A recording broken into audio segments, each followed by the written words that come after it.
Crime time में अब जो खबर मैं आपको बताने जा रहा हूं वो आपको सोचने पर मजबूर कर देगी, हैरान कर देगी, क्योंकि मामला छत्तीसगढ़ की राजधानी रायपुर का है, जहां एक युवक दिन रात जी तोड़ मेहनत करता था, परिवार की जिम्मेदारियों को निभाने के लिए पिज्जा की डिलीवरी करता था।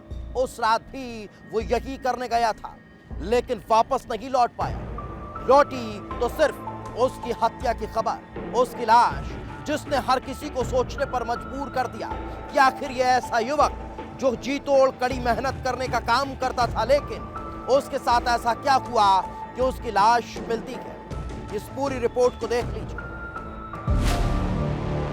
राजधानी रायपुर में हत्या से सनसनी।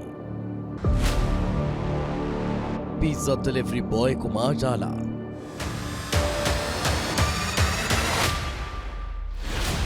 तारीख 10 अगस्त, जगह रायपुर, वारदात हत्या।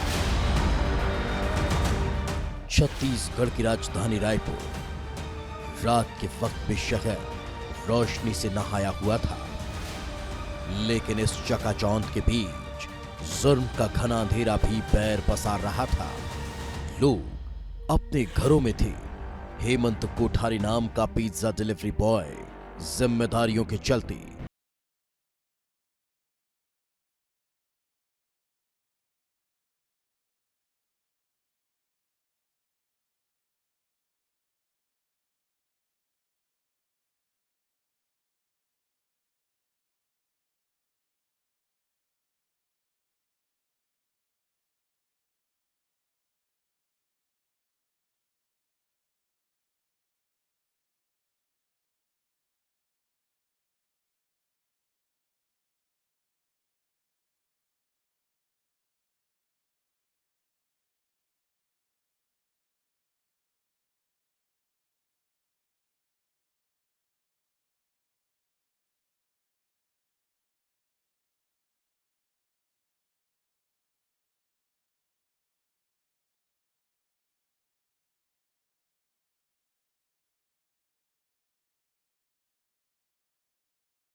इस बीच पप्पू यादव घर गया था, जिससे लगा कि मामला शांत हो गया।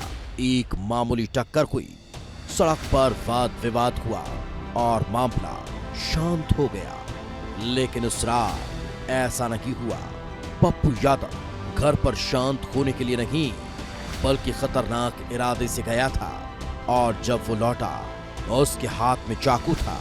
पप्पू यादव और हेमंत के बीच दोबारा झगड़ा शुरू हो जाता है। कहा सुनी होने लगती है और पप्पू चाकू से हेमंत कोठारी के सीने पर वार कर देता है। डिलीवरी बॉय जमीन पर गिर जाता है।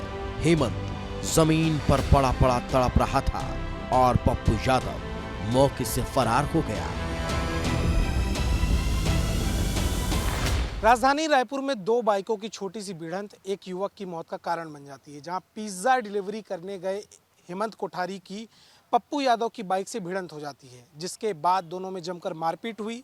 मारपीट के बाद जब मामला शांत लगने लगा तो पप्पू यादव अपने घर में गया, वहां से किचन का चाकू उठाया और दोबारा नीचे आ हेमंत कोठारी के साथ दोबारा मारपीट की। इस दौरान उसने हेमंत कोठारी के सीने में चाकू से वार कर दिया, जिसके बाद हेमंत कोठारी को तुरंत अस्पताल ले जाया गया, जहां उसकी इलाज के दौरान मौत हो गई।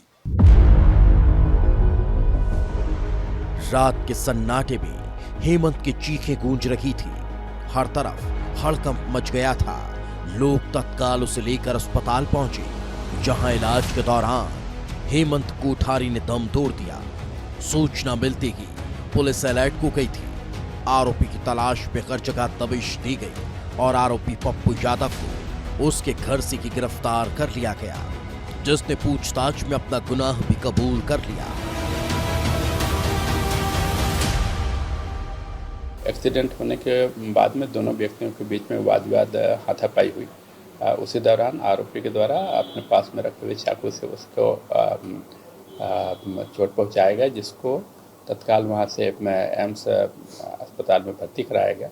उस पर से धारा 109 के तहत में अपराध पंजीबद्ध कार्रवाई की जा रही थी कि इलाज के दौरान उसकी डेथ हो गई, तो जिसपे धारा 103 बढ़ाया जाकर के आगे कार्रवाई की जा रही है। आरोपी को पुलिस हिरासत में, उससे पूछताछ कर आगे गिरफ्तारी कार्रवाई की जा रही है। आए दिन खून से लाल हो रही राजधानी की सड़कें बताती है कि अपराधियों की हौसले कितने बुलंद हैं। खुलेआम हो रही चाकूबाजी सुरक्षा व्यवस्थाओं को कटघरे में खड़ा करती है। पिज्जा डिलीवरी बॉय की सरेआम हत्या ने भी कई सवालों को जन्म दे दिया कि ऐसी घटनाओं को रोकने के लिए ठोस कदम उठाए जाएंगे। आखिर उन लोगों को सुरक्षा का भरोसा कौन दिलाएगा जो घर की जिम्मेदारियों के चलते दिन रात सड़कों पर हेमंत की तरह मेहनत करते हैं। विस्तार न्यूज के लिए अभिषेक तिवारी की रिपोर्ट।